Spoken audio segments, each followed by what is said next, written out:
ఎవరైనా అడ్డుకుంటే ఏం చేయాలి, ఎలా చేయాలి అని చెప్పేసి యూట్యూబ్ ద్వారా, వెబ్ సిరీస్ ద్వారా తెలుసుకున్నాడు.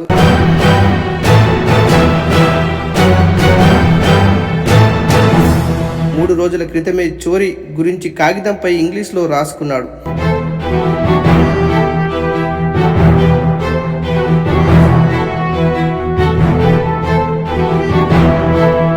మొదట ఇంట్లోకి వెళ్ళి గ్యాస్ వద్దకు చేరాలి, గ్యాస్ పైపులు కట్ చేయాలి, తర్వాత గ్యాస్ను లీక్ చేసి బయటకు రావాలి, ఇంటి బయట తాళం వేసి బయటపడాలి.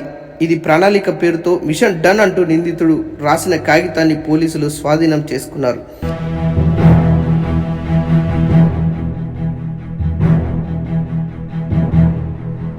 అయితే ఈ నెల 18వ తారీఖున సహస్ర తల్లిదండ్రులు బయటకు వెళ్లడం గమనించాడు.